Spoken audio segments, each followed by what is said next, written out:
Hello and welcome to the Canadian North.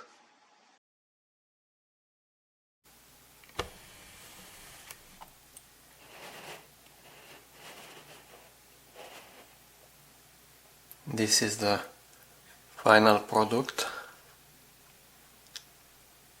Even for the small ones, it was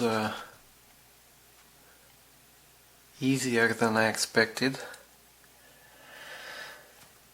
I don't know, maybe my hands don't shake as much as usual this morning, but it was quite easy, and I'm gonna let them dry and I'm gonna airbrush them properly this time.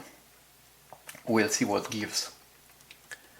And I don't think at this point I have other stuff, other pieces to airbrush, so it's a pity. I'm gonna consume some paint only on these platforms, but I think the result will be much better than what I did for the first one. And then we have to start assembly the winch, the second part.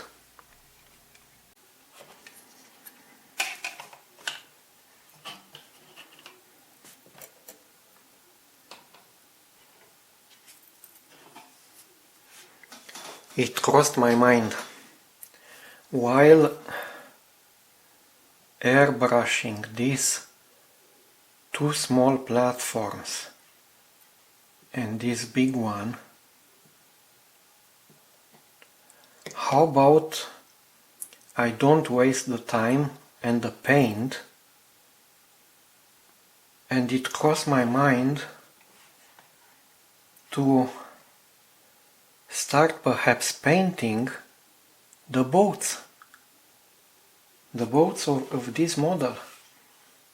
And for the boats in these models, the beauty of it, all the boats are treated in steps 18 and 19.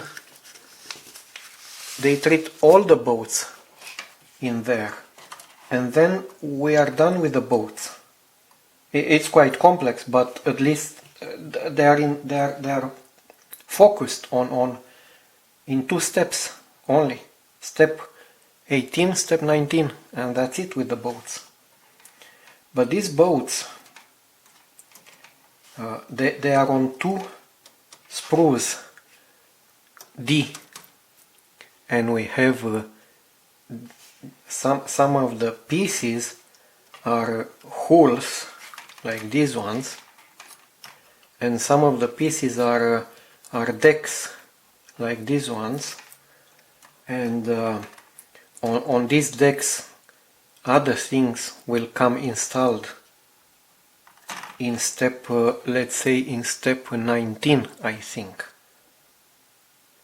And you know, I don't want to get ahead of myself, but the boats will be the same color as this platform, and maybe I will do a bit of a masking for the large boats. Let's say the upper part of the hull will have a different color from the main body of the hull. I'm not sure. I will have to mask it and to give it a different color here on top. And I'm gonna do this for the large boats only. I don't want to start repeating the experience from my gunboat, the other model I've done, where the largest boats were like these ones, and it took me a while to mask them properly, and I don't know.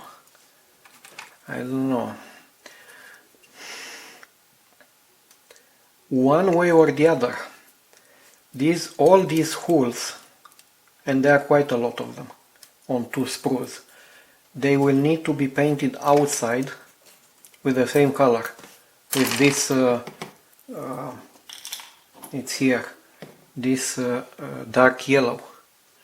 And then perhaps I will mask them and paint again only the upper parts, whatever, in a dark green or olive drab or something like this. So yeah, I think, and I have all these boats. I have all these boats on sprues, and I have two boats here, separated, isolated. I think they come from here.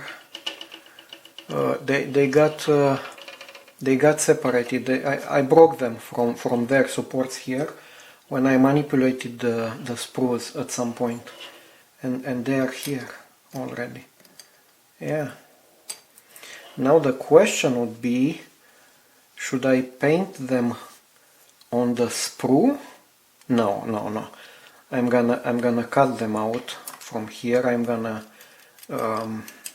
you know, adjust the edges and everything. I'm gonna grind them a bit, sand them a bit, and then I'm gonna paint. Yes, this is yeah, because otherwise I'm gonna, as I said, I'm gonna waste a lot of color and time just for these three pieces over here.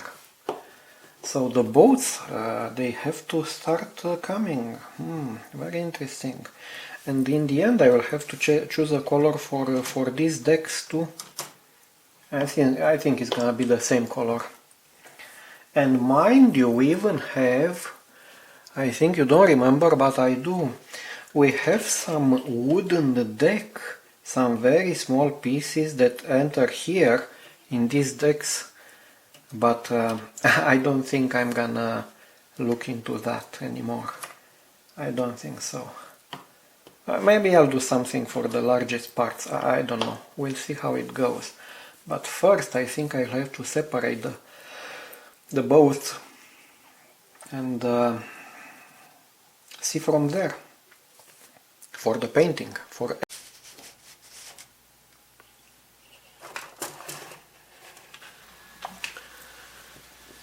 Now, how about the boats? I've decided to paint the boats the same color of the rest of support structure, because well, by the time these events happened, I mean towards the end of 1904, Port Arthur was surrendered by the Japanese army, and the fleet, the squadron, the Russian squadron was blocking the port by the presence of the Japanese squadron. Now, naturally, Port Arthur was surrendered by hills, by heights, and also naturally the Russian planted some very powerful forts on top of those hills, but under Japanese assaults during the summer 1904, during the autumn 1904, those forts had fallen one by one, and in the end, towards the end of the year, the Japanese were able to install some heavy artillery, especially heavy mortars on those hills surrounding the city, and they bombarded the Russian fleet, the Russian battleships in the port. The mighty Russian squadron was sitting duck against this Japanese continuous fire.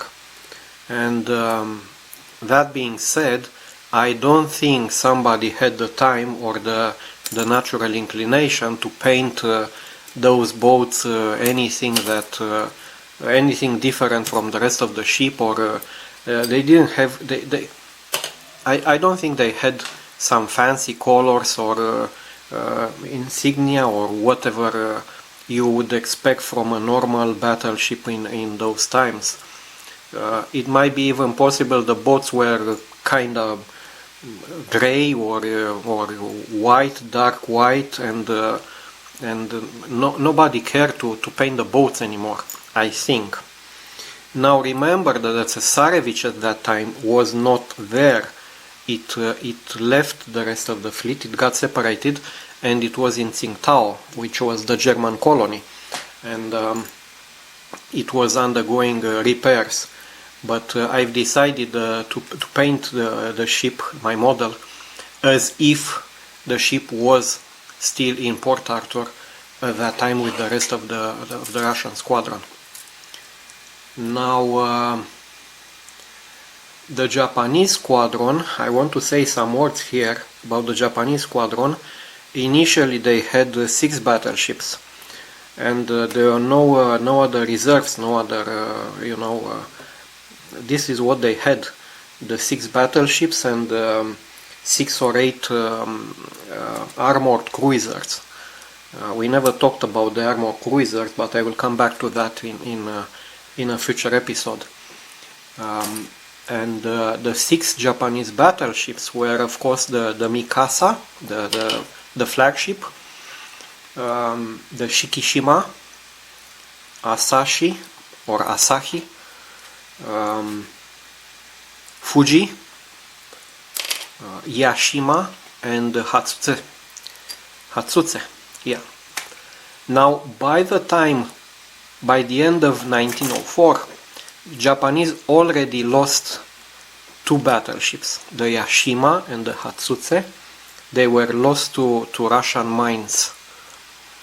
And remember from the last episode we said something that we described how Fuji got very close to a catastrophe when it was hit by one single 12 inches caliber shell from Russian fleet in an indirect bombardment. So the Japanese squadron, the Japanese fleet outside Port Arthur wasn't that powerful as to stop the Russians if they wanted to come out and fight their way to Vladivostok or other destination to save the fleet, because remember, Port Arthur was besieged, was surrendered. So but for an adventure like this one, to put the battleships in formation and to have all the ammunition ready and the crews trained and everybody disciplined, everybody ready to do their duty, it would have taken, I think, brains, or the heart rather, of Admiral Makarov, who died already, and the following admirals, the following commanders of the Russian fleet didn't have the brains or the heart to even try something like this. Now the Japanese squadron being weakened by the loss of the 2 battleships, its commander, Admiral Togo, this was not Nelson, this was not Lord Nelson, okay? He was a very brilliant strategist. He knew what to do with the fleet. He knew perfectly what was the role of the fleet in the big picture of the Russo-Japanese war. But as tactician, as hands-on commander, he made mistakes during the Battle of Yellow Sea, and he would make mistakes also in the Battle of Tsushima. And perhaps if the Russian squadron was still commanded by Makarov, and if they would have tried to get out of Port Arthur again, I think Makarov with the fleet would have a 60% chance to penetrate the Japanese squadron and to go into open sea and go to Vladivostok. I think so. I believe, because at that time the Russian ships were not that bad, and with a brilliant admiral like Makarov, they would have stood a fair chance against Togo. So again, I'm gonna paint the boats dark yellow, and I'm not sure if I will mask them in the end and paint, have another color, like a line on top of the hole, like a different color for the top of the hole. I didn't decide yet, and if this is the case, that line will have to be either white or olive drab, as I explained before.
There is something weird about the boats.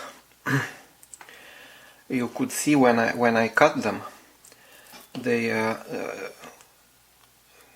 are traces left of the attachment points to the sprue.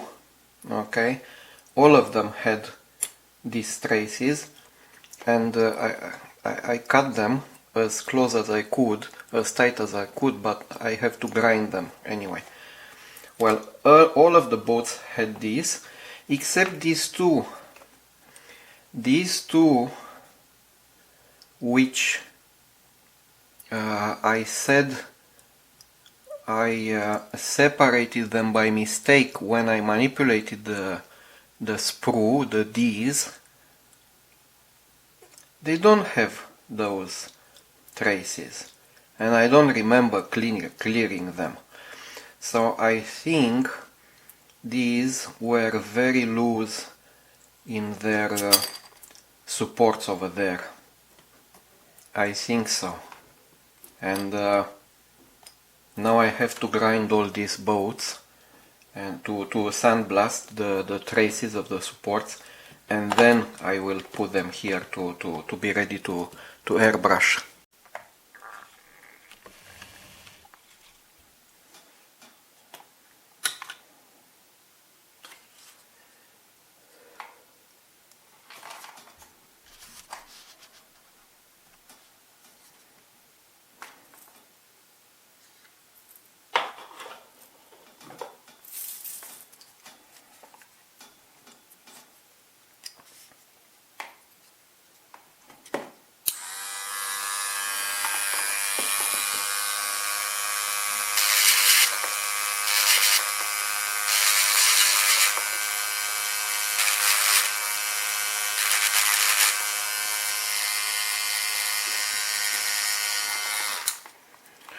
I have to say, each time I start doing something here, I have my glasses on to see what exactly you see on the screen and to make sure the focus is right. And then I put my glasses aside and I start working, and if I do this couple of times for each operation like this, you can easily imagine how much time I waste. But I guess this is the way it is with older people. I don't know.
Well, you get the idea.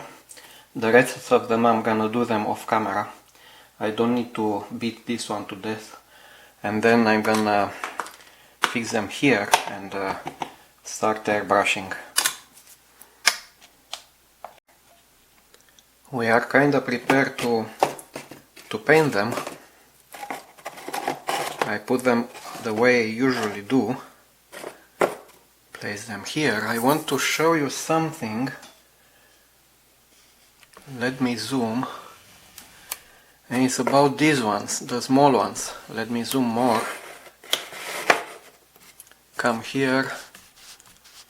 Rearrange. Yeah, you don't see it. But you have to believe me. Every now and then, here and here, there are traces of white. There are traces of white the same way I experienced to the other platform last episode, and I had to touch up the paint, and I'm pretty sure now is because of the glue. You apply the glue underneath, you come with a photo etch on top, and somehow there is some glue or something happens to this surface, especially around the corners, where there are traces of white. Now it's not clear.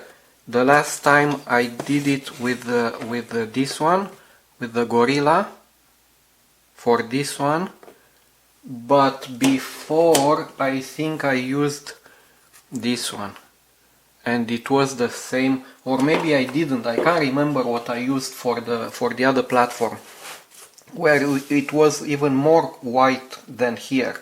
Here you can barely see it. You don't see it because of the shining of the camera, of the lights, but believe me, it's there. It's not a big deal because it's gonna be covered with the paint and everything, and we'll go from there. But it's something to consider in the future. I'm gonna leave it like this. Put this one here and start airbrushing. By the way, this is my setup for airbrushing. You cannot see it properly. I'm too close. I'll have to show you. There's not much to show actually, but just to have an idea. It's just a simple box, cardboard box, where I put whatever I have to. Now if you want to see it done properly, you should again watch the Model Ship channel, Ron Calverley. He's doing it so how can I say correctly, and the good way, the proper way. He has a how do you call it, a airbrushing station. They are not expensive, but they are nice to have, and an airbrushing booth, I think it's called, with fans and you know, taking all the vapors towards the outside of the house, etc., etc. I suspect he airbrushes much more than I do, because in 1:200 scale, I think there are many pieces and many surfaces that are very nice to be airbrushed. So he uses that quite intensively. I don't. The first reason being I'm lazy, and I told you many times, I don't make a secret out of it. You spend 2 minutes airbrushing, or even less than 2 minutes, and then I spend 10 minutes or 15 minutes cleaning the tool, the airbrush.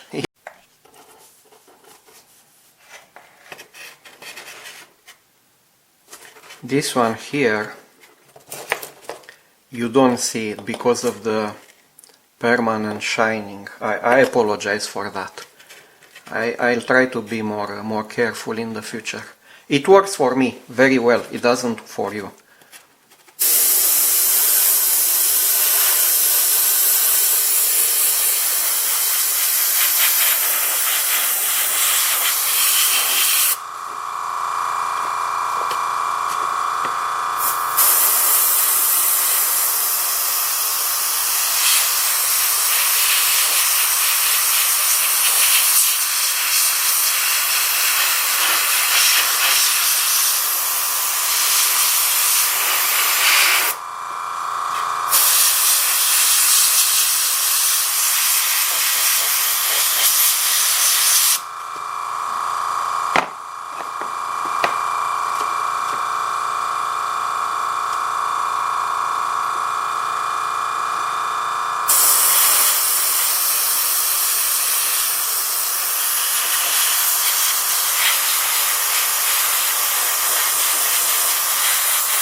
I think it's enough. I think it's enough.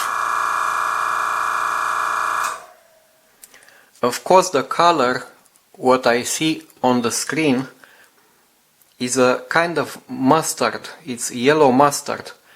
I don't know if you will see the same color as I see now on the screen. But in reality, it's different.